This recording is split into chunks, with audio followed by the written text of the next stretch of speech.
Welcome to another edition of Market Impact Insights, your podcast source for business leadership perspectives to help your business grow. Hear from experts in marketing, sales, business strategy, and more, with practical advice for business success.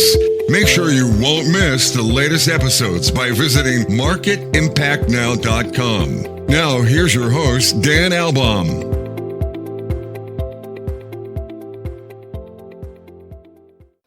Welcome back to another amazing episode of Market Impact Insights. Today, we're going to get into two things that are some of my favorites, I'm very passionate about, and that is leadership and marketing strategy, specifically with someone who has such a depth and breadth of experience in go-to-market strategy, cybersecurity, infrastructure technologies. I'm talking about Carolyn Crandall, who has also now helping multiple companies in an advisory role and an interim executive leadership. We're going to get into that too, because there's this new trend and it's pretty amazing, which is interim leadership, being able to come in as a fractional CMO.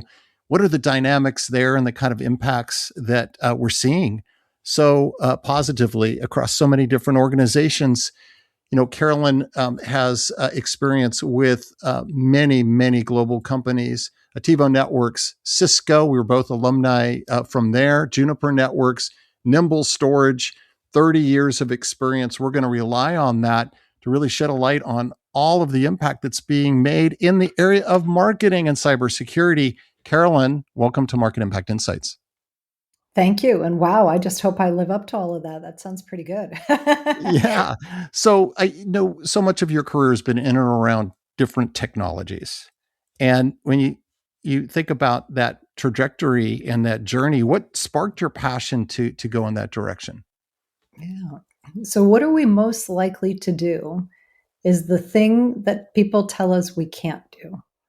And so when I originally got interested in this, I was going to school for electrical engineering and computer science, and there were virtually no women, like maybe two in all of the class that were women. And it was a bit of a challenge to go, okay, can I do what so few women were doing at that point in time, which was being in the technology sector. And I think a lot of it was just driven by the challenge, right? Can I go out there and do something and pioneer and blaze the trail for others that were like me to do things? And then, quite honestly, I kind of tripped into the whole go-to-market piece because I was going to school for engineering and I love the technology, but I also had big college bills to pay. So I started off as an assistant to a VP of marketing at a cybersecurity company. It was a funny little company called Polo Microsystems. And back in the day, initial computers were coming out, initial software was coming out, and this was one of the fatalities of the industry that didn't survive. But it was a great introduction into sales, marketing, go-to-market. And from there, it was just something I found out I loved. And I realized that although I love technology, I did not love coding. Talk to me again about that later about AI and coding, but I did not love coding at the time. And this was just a great way to keep both paths connected. Yeah, it's interesting. I've had so many conversations with people that their formal education, they went through engineering programs, but they've used that as a foundation. They haven't necessarily stayed as practicing engineers, but they've leveraged that to go on into different aspects of technology leadership. Do you feel like there's just a discipline and kind of a skill set that served you well, having that as a field of study, even as you maybe branched out in terms of your day-to-day work? Absolutely. Yeah. It's one of the biggest challenges in marketing is taking technology and transitioning or translating that into value and benefits for the customer. And if you don't understand why people are excited about the capabilities of the technology, it's hard to do that translation. And it's always helped me to not get frazzled as things get technical and even gritty sometimes, to be able to pull it back and transfer that back into differentiated positioning and messaging. So I think it's been tremendously helpful. And I've always tried to maintain, like even halfway through my career, I went back and worked on getting an associate level type of curriculum and courseware for networking. Right. Because again, it changed from, being independent computers to things that were networked, and it changed the whole technology stack, the terminology, I don't know, boatload of acronyms, like in other. So, it was just a really, great way to stay on top, and then just be curious, right? And I find that people that are interested in the technology are curious about it, right? And they want to be able to learn more and do more. And if that doesn't bog you down, or you don't decide to ignore it, which I know some people get overwhelmed to go, okay, I can't do that. I'm great once it's figured out and positioned and repackage it. But it also tells you what type of role you'll be good at. And marketing is such a big uber word that you can have so many different disciplines in marketing, and they're all good, but choose the ones you're most comfortable with. And I've always kind of navigated towards that earlier stage company. Even these big companies I worked for, I was very early with them. But it's because you are involved in the technology and the positioning and messaging. And to me, that's kind of where I light up and go, ooh, it's a new category. Let's go do something fun with that. Or it's a repositioning, and let's change the way that we present the value of it. So anyway, sorry, very long answer to your question or your comment. But I do think having a technology background, if you're going to be involved in early stage companies or companies that are going through growth transitions or transformations, it's really important to have. Where in other disciplines, and I've had to remind that to CEOs that I've worked with, it's like, you are not hiring this person to be another technologist. You've got a whole room full of technology people. You need people that know how to do marketing disciplines or sales disciplines or other go-to-market disciplines. And so, it's just finding the right fit and the right capabilities. But again, for what I like to do, it's been super helpful. Now, when you reflect back on your journey, including now as the CEO and advisor at Marticulate, so it's a little more entrepreneurial and some of that fractional work that you do, what's been some of the biggest personal learning you've taken from that? And have there been surprises for you along the way? Yeah.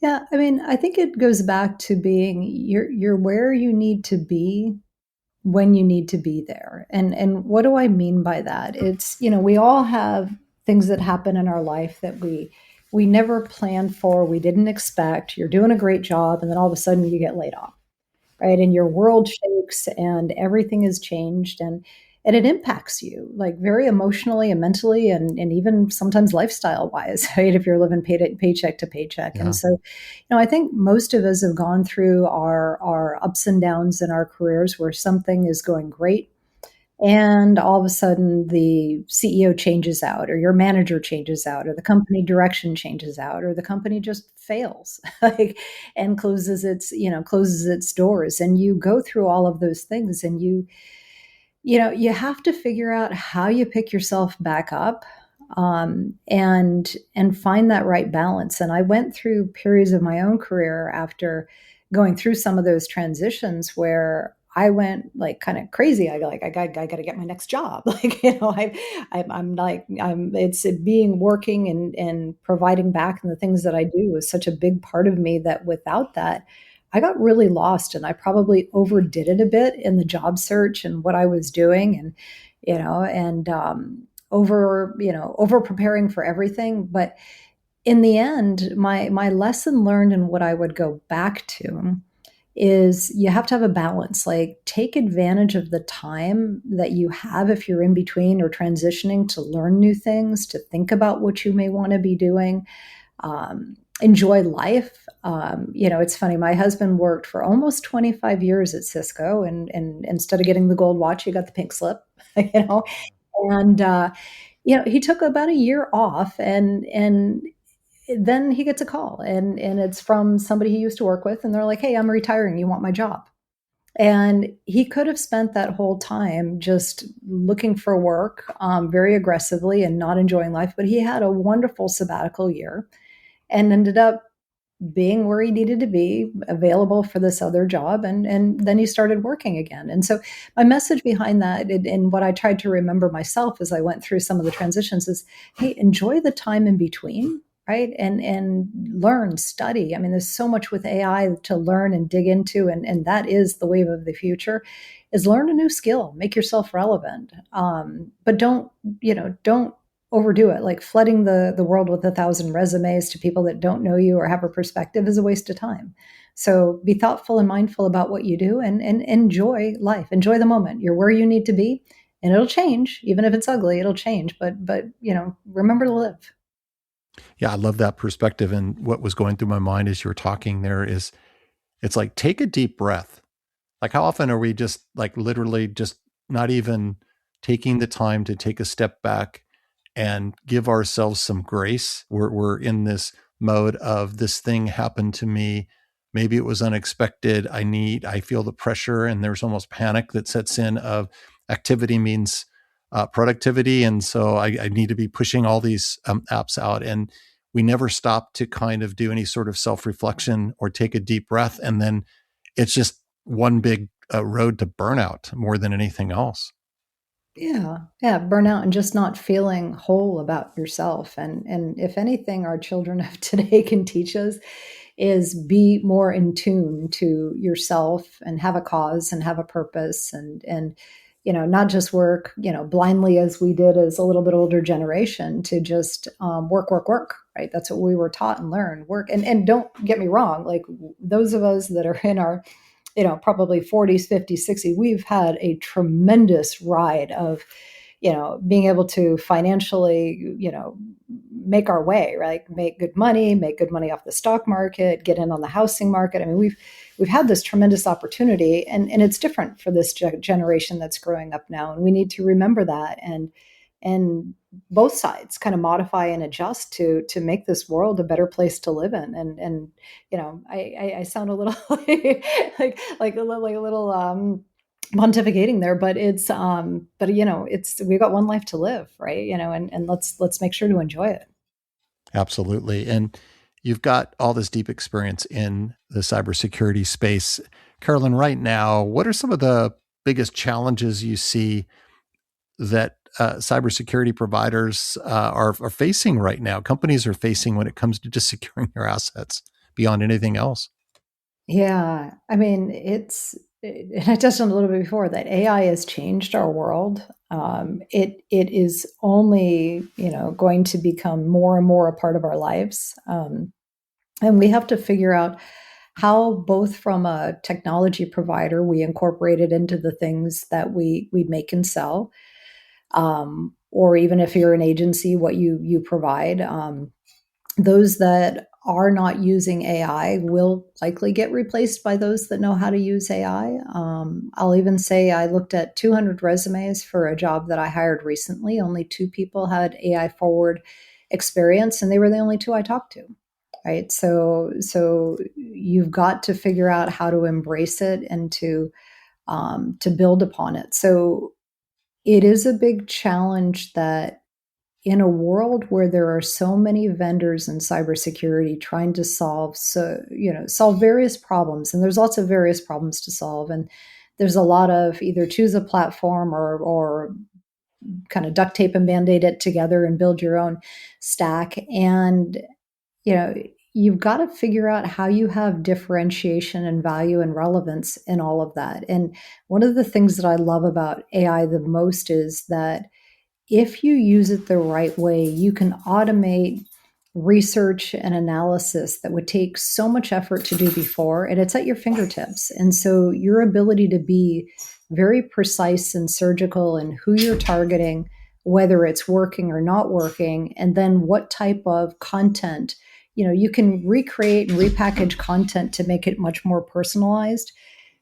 in such speed that you could never do before. So I think the challenges for a lot of these companies today is how do you leverage that to create a competitive advantage, both from the technology offering you have, but also from how you operate and do business. And I'm not just talking about feeding something into ChatGPT for writing, but it's taking your GPTs and turning them into agents and workflows that allow you to be much more accurate and efficient in the things that you're doing. So I think tons of other market, macroeconomic, and other things that we could talk about. But the things we can control reside around this: is how do you harness what AI brings forward to create a competitive advantage for yourself? Yeah. And specific to AI, and obviously so much conversation happening and kind of a race of learning and building knowledge for application with the AI technology. In the area of marketing strategy and execution, how do you see AI changing that going forward? Should we even have a different mindset as marketers now that we've got AI? It's a reality. It's not going away. Yeah, absolutely. So you touched on before that I do fractional CMO and I do advisory. And actually two of the big projects that have been really surfacing recently are, one, help me with my 2026 budget and plan because I'm getting less money. So I need to do more with less. And then, the other is, looking at the tech stack as a subset below, and do I have the right tools and information? So that's one big project area. The second one is I've not yet met a CEO that hasn't said, hey, I'm going into ChatGPT and I'm asking who's the best, who's the leader, who's the whatever, and I'm not showing up with 100% visibility and in the ranking and placement that I want. And so these are a couple of areas that I feel like are really significant for marketers to be paying attention to right now. And let me kind of break that down into a couple of things. When I look at the planning and the strategy, there are a lot of tools, like even if you don't know where to start, that you can go into a ChatGPT or a Claude or a Gemini, and you can start with a framework or a concept and then use it for ideation to go, okay, build a rubric, right? How good is this plan against this criteria, and score yourself and challenge yourself back. It's like having your own team that you have a relationship with. And I know those of us that use AI a lot, we're like, we have a relationship with our AI partners, but help me understand if what I'm putting together is good or competitive, or let me look at the different vendors in the tool stack and how do I compare them? Because there's so much overlap in the tech stack today, is you've got to be really thoughtful about what you invest in and the time. And then where AI is taking it even more forward, in addition to just being able to be a sounding board. But now, as you look at all these different AI tools, there's all this data, which everything starts with data, but you want to control your data. So now how do you start building, prompt engines and places like Notion to store your data so you can always hit against it? And then you've got all these different workflow and automation tools you sit over the top of it. And if this is not sounding familiar to people, it's definitely something to go look into more. And again, there's so many different vendors that have their point solutions here. And then there's things that the AI platforms themselves are starting to offer. Like OpenAI has their ChatGPT, but now they have other things that they're putting into place that can work alongside that as data repositories and other things. And so, or Cloud codexes and other things. And so this is what you'll want to learn as a go-to-market, engineer or an AI engineer. And not in the sense of you're going to go write AI code, but you're going to figure out how do you use these AI engines and tools to be able to automate the things that you do. And so I think the hottest job in 2026 are going to be those that can come in and go, okay, I can now go write, even if it's no code, I can go write the workflows and the automations and create the agents for these disparate processes and pull them all together. So ultimately, something that might have taken you days or weeks to do, you're still driving all the criteria, but now they're stitching it together to pull from all of your different tools, aggregate it, analyze it. I mean, even build, like you can build PowerPoint presentations with these tools like Beautiful AI or Gamma or, oh my gosh, there's a ton of other ones, but you can build these automatically, and you get so blown away by what it can do. And so don't be afraid of AI. And even if your company is concerned about the data that's going out, it's not expensive to set up a Teams plan and keep all the AI inside. I would say turn off learning, like just so it's not taking your data. That's right. but definitely embrace it, because if you don't embrace it, you will get left behind unless you're in a specific field. Like, okay, my son's a photojournalist and my daughter loves, artist and drawing and stuff. Okay, for their craft and trades, there's nothing that will replace the real thing. But for those of us that are in the marketing side of it, it absolutely can make us much more effective and efficient. And I'll give you one last kind of touch on that. Like, I have AI read my email, tell me what my top meetings are for the day, tell me what needs to be prepared. Some of them can even prepare responses that you can look at. Like, you may not want to hit automated send, but propose the responses so that what might have taken you an hour to go through, you can get through in 15 minutes. Like, just simple things to improve your productivity that go beyond just writing or helping you edit or clean something up. So yeah, as you can see, I'm very, very passionate about the topic, and it is a big part of my life because it does help me scale in ways I could not do what I do without it. Yeah. And so there could be a natural fear reaction to say, and we hear this all the time, which is AI is coming for my job.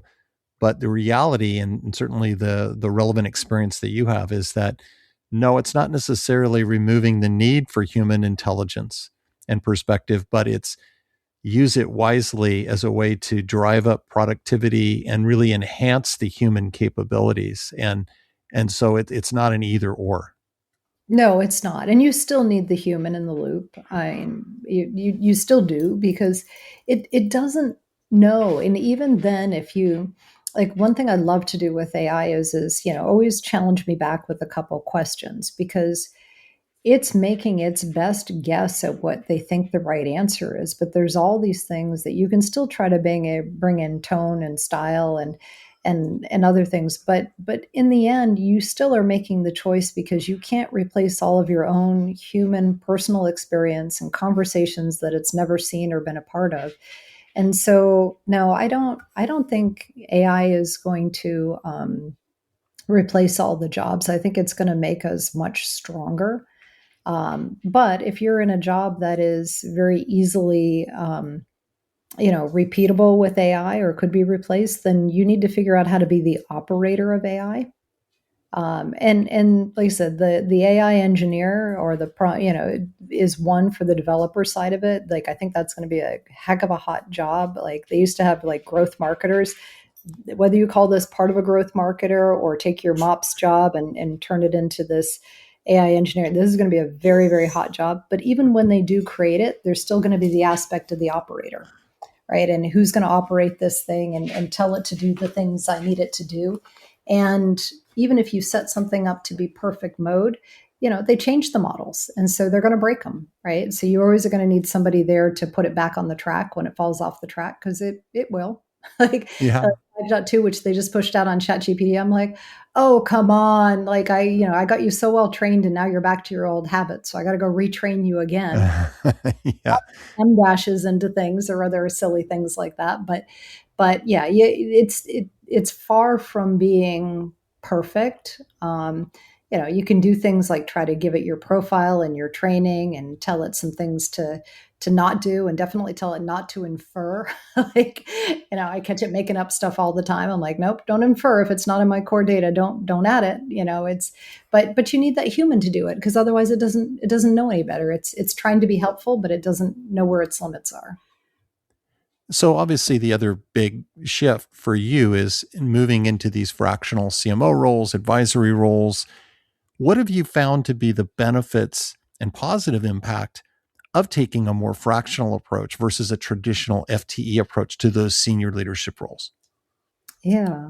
Yeah, it's a great question, because fractional CMO, I think, is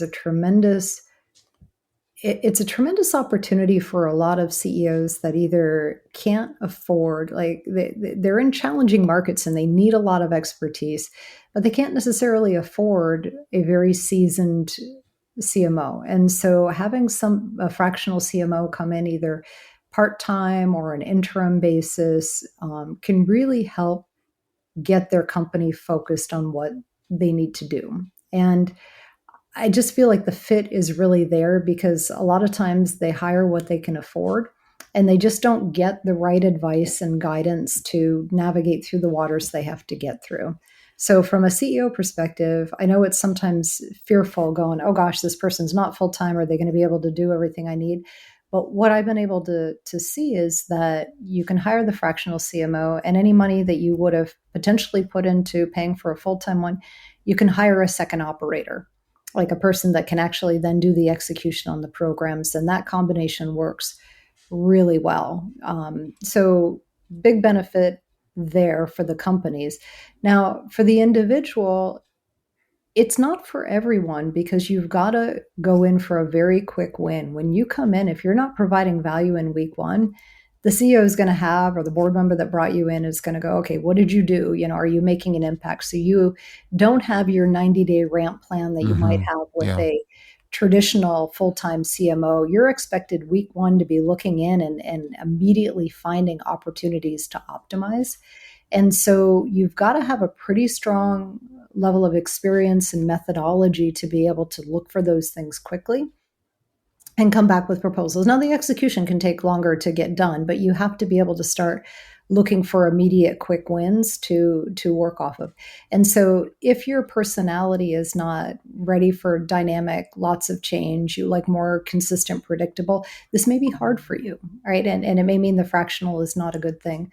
The other thing I'd say is people that hang their shingle on having a fractional title, but they're really just in the in-between jobs, just call yourself a consultant, right? And look for work that way, or a contractor, because those of us that have made a career and professional of being a fractional CMO, and there are lots of us, that we're dedicated to it, and we make a commitment with that title that we are going to go through and take you through from beginning to end.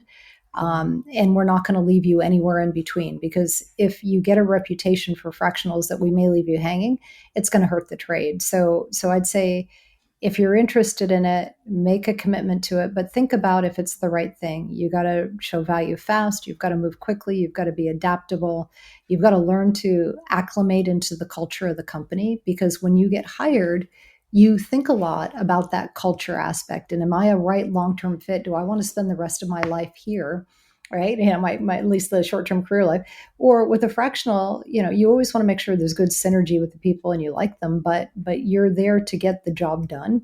So some of those things that might have held you back going, maybe they're not the number one market leader, but they're the challenger that I can go help. But maybe I wouldn't choose to work for somebody who's tier 4 or 5 in their positioning for a full-time job. So your criteria is a little bit different in who you'll work with, at least for me, like who I would choose to work with full time versus who I would take on for consulting or fractional marketing or advisory, because with them, I know I can go in and give a quick win for them, change things, but I wouldn't necessarily want to be staying in that full time. I'd rather take the challenge again at another company and kind of rinse, repeat, and do it over again in that way. So I do think hard about the fractional if it meets the right business structure. And then, I actually had a tax accountant that told me, like, you're good about running your business, but you're not good at running a business. And what that meant was, like, you got to set up your business. And if you do turn yourself into like an LLC or something, there's a bunch of business aspects you've got to think through. Your tax management, how you get paid, how you expense things, and there's a lot of things to consider there, and obligations. Especially I live in California. It seems like every other month they're coming up with some new thing I have to do, else I'll get hugely penalized if I don't turn in my paperwork or something. So, you do need to think about not only your work that you're doing, but the business that you're running, and be prepared to do that if you want to do it at any form of scale. And you can make, really good money as a fractional CMO, and you can turn it around like I am right now. Almost like everything I do is word of mouth or board referral, and you build it. And then there's other people that have to go out and hustle, and they have to do the same demand gen that you would do for a product. And if you're not good about networking and promoting yourself and chasing the business, or you don't have that reputation that'll carry you through, you also need to think about whether that's a good fit, or if you're better off just focusing on getting that one job and then just doing a really good job there. So all of that are things to debate between the fractional or the full-time. And then the advisory I just love, because again, you get to be very strategic, look very forward thinking, get involved in, kind of things, whether they're going for new funding or new growth strategies or new announcement strategies or fiscal planning. I mean, there's, all the AI positioning, there's just lots of opportunity to do strategic advisory work around things like that. Or like I work with ForgePoint as well and get pulled in to just talk with some of the CEOs in the portfolio or the other marketers and give them guidance there, which is just kind of fun seeing everybody's different environments. Mm-hmm. Is there a mindset dynamic too around you coming in, let's say as a fractional CMO, where in some situations you kind of work yourself out of that job, right? Because in some situations, maybe you're coming in establishing that strategic framework because they don't have that senior leader in-house, but you're creating maybe downstream, maybe it's 6 months, 9 months, they could bring in a marketer or two to kind of take the baton at that point, and then there's really not a need. I mean, is there that dynamic? You just need to be ready to be able to know that you might just be walking away. It's not going to always be there for you. Yeah, often. Yeah. I mean, a lot of times, fractionals are, generally a minimum of a 4-month contract, but, it's rare that it goes on for like one I've been working with for over 2 years, like as an advisor, like, and, that's a longer period for a part-time or fractional or just something that was meant to come in and be advisory for short term. But a lot of times they are, 4 months, 6 months, maybe a year. So it just depends, and it is like I've had a couple of these that have been where they wanted to hire a full-time person and I did not want to do the full-time piece, and you feel a little sad when you leave them because you like the team and you liked what you were doing, but you also stick with your choice, right? Even though it was great opportunities, I really love being a fractional CMO and advisor, and so I had to kind of take my little bit of sadness and go, okay, I'll miss them, but now I'm going to go make a whole new set of friends and new opportunities. And so yeah, I mean that is also the thing you have to think about in deciding if this is for you. And then you keep in touch, right? A lot of the folks I still talk to on a regular basis, and just still enjoy their friendship versus work friendships. They're just more of like industry friendships or friendships otherwise, and that works well too. What do you think separates truly exceptional leadership from just good enough? Yeah, that's a question that I thought a lot about when we were kind of prepping for this and talking about leaders. And I think the biggest thing is compassion, right? We all are individual people with individual lives, and we don't really understand what those things are for each individual, and we also don't understand what just might have happened, right? Somebody may be having a bad day for a reason. And so I think you get the best out of people when you're very compassionate and interested in them. And it's not just all about you or the company, but it's about their success as well. And then also understanding that not everybody has a good day. Like there are just sometimes days when people are off. There's a lot of people that deal with different mental disabilities and other things, and you've got to give them a little breathing room and be understanding for those things. Um, and even when you're in situations where you do have to let somebody go, whether it's a layoff or a performance issue, is do it with kindness and compassion. Um, so that everybody still feels good and that they're a valued human. And I think making people feel valued and seen is one of the best things that a leader can do. When you combine it with all of the other, kind of, visionary and communication and motivational pieces that you hear in the typical TED Talk or other things about, the passion side of things. But I do think the compassion and kindness is what we need out of leaders today, that build the support and the loyalty, more than anything.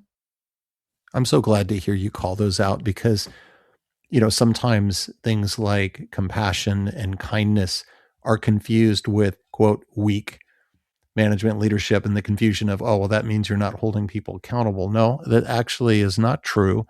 It goes hand in hand with having very clear expectations, mutual expectations, and accountability. But it means we treat each other with respect and as human beings and with compassion. And so, do you often see that confusion as well from your experience? I do, especially around women. Like if you show too much compassion, you are seen as weak or not a strong backbone. And you just have to be strong enough to just not let that own you, right? If you want to be kind and compassionate, be kind and compassionate, and forget what anybody else thinks about that, right? You're not weak, you're actually stronger for standing up in what you believe in.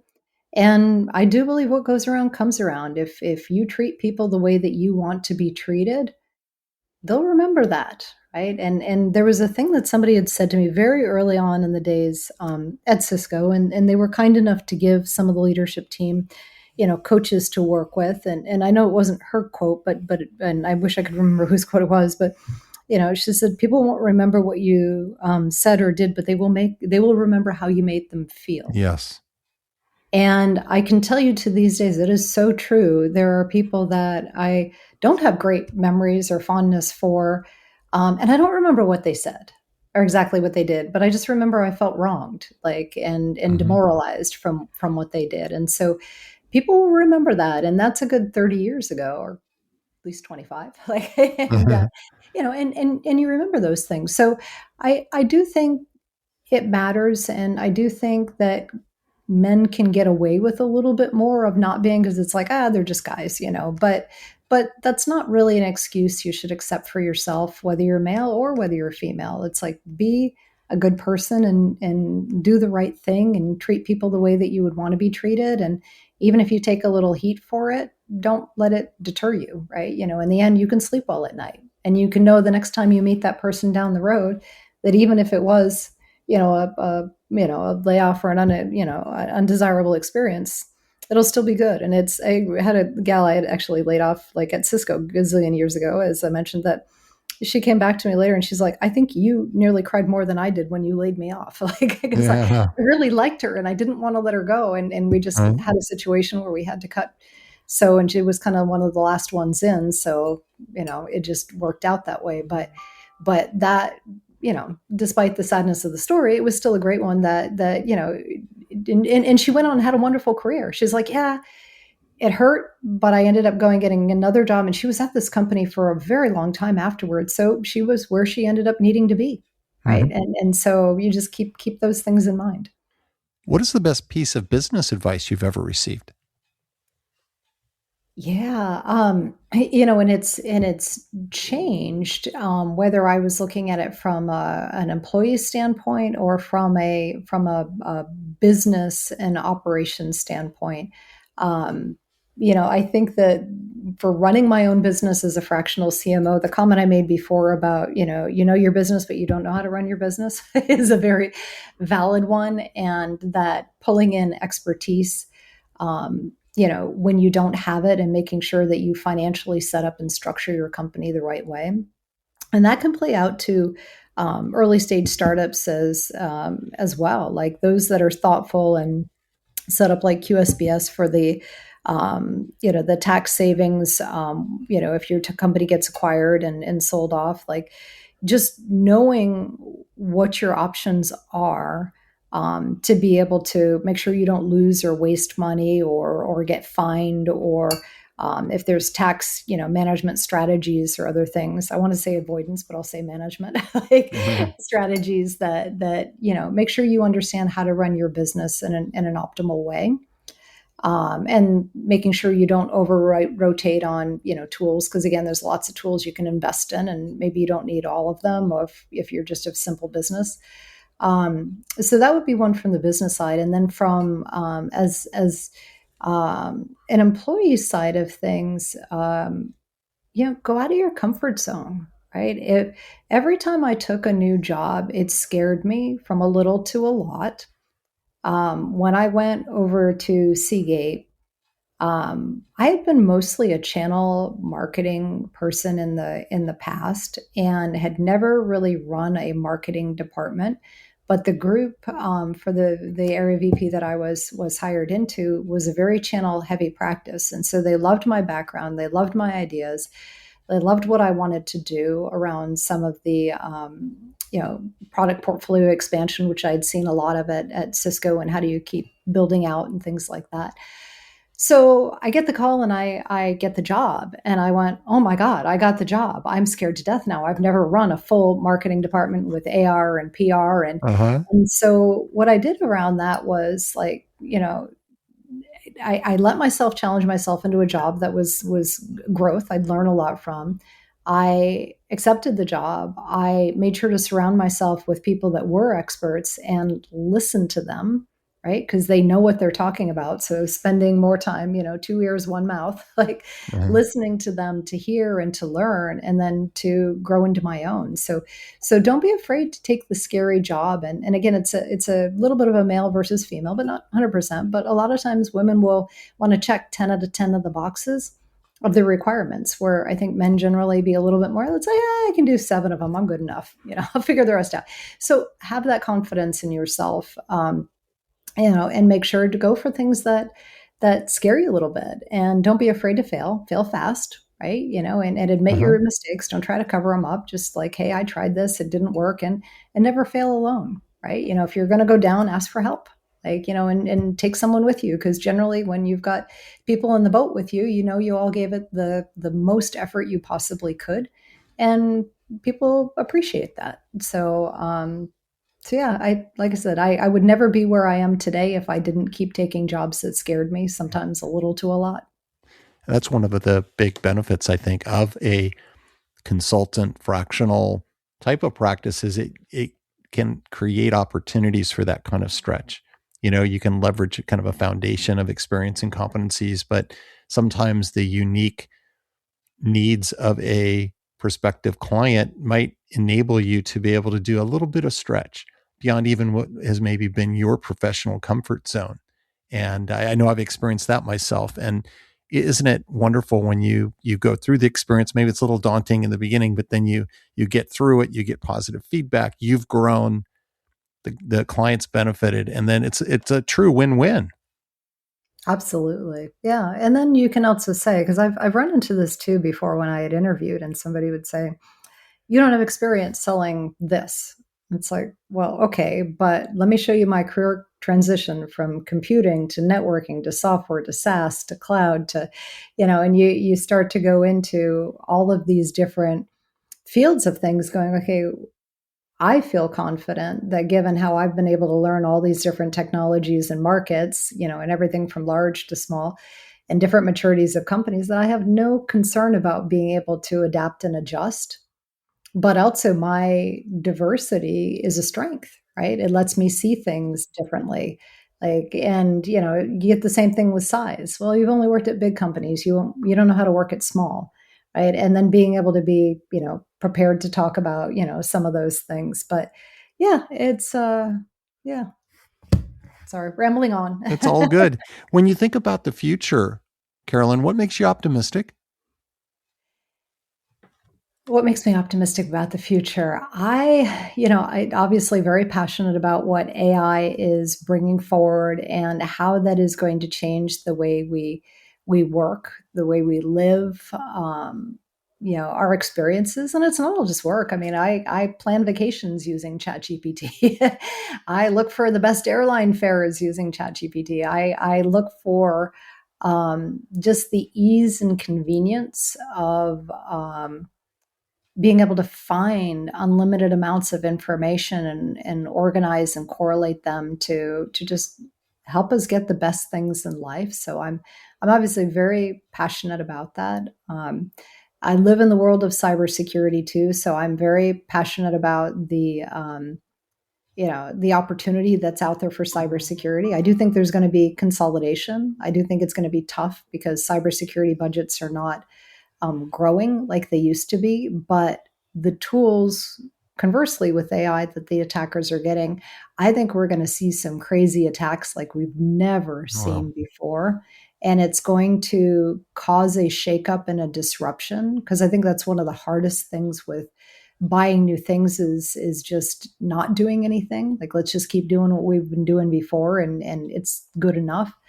I think now when you think of deep fakes and fraud and AI, it's just going to change the way the world operates. And I'm curious, interested, a little scared about how that's all going to play out, as it can impact everything from cyber warfare to regular warfare.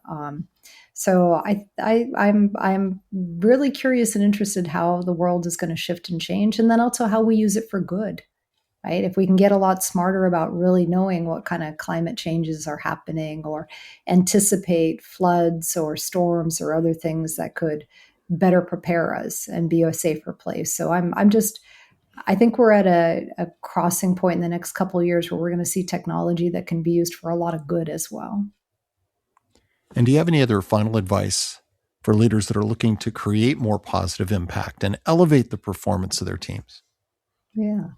I think it's an invest in your teams. And I was just talking to somebody the other day. They don't work for me anymore. Somebody who used to work for me, and there was a $400 class that they wanted to take, and they couldn't get the approval to take it. And that really bothered me. And it bothered me because we need to invest in our employees, especially getting them trained around these AI tools, that they need to be staying on top of it to stay relevant and to stay competitive. And so I think even if budgets are tight, make sure to invest in the teams. And if for some reason the company doesn't have a budget to send you to these classes, and a lot of them are online, so you don't have to travel anywhere, but if not, there's a ton of training that's out there. And I personally make sure that every week I probably do 2 or 3 different training things. And then I do try to communicate with 2 to 3 different peer groups, and, sit on calls. Like, I do a CMO coffee talk for CMOs where they bring in speakers, and I'm always learning things there. There's an AI group that meets and we talk about latest AI innovation. There's a fractional CMO group that I participate in, and sometimes I give, sometimes I get an information back from that. So I think making sure to support giving your teams enough time to learn and to be a part of a community where they also will learn are all really, really helpful things to keep the person, the whole of the person there, but also keep them learning and advancing and feeling challenged. I'm going to amplify that. Invest in your teams. That's what Carolyn just said. So leaders out there, perfect way to kind of wrap this conversation up. Carolyn, thanks for sharing your journey and perspective on cybersecurity, the good that AI can do. Let's overcome our fear. Let's embrace it. And let's learn together to really create more positive impact. I really enjoyed the conversation. Yeah, I did as well. Thank you so much for having me on the show. It's been a lot of fun, and I hope everybody enjoyed it. And a reminder, please continue to give the gift of feedback to help make this podcast even better. You can do that by going out and giving a rating and a review. It's so easy to do on all the major podcast platforms, including Apple Podcast and Spotify. And as always, make sure to visit marketimpactnow.com for the latest in business leadership perspectives. So long until next time.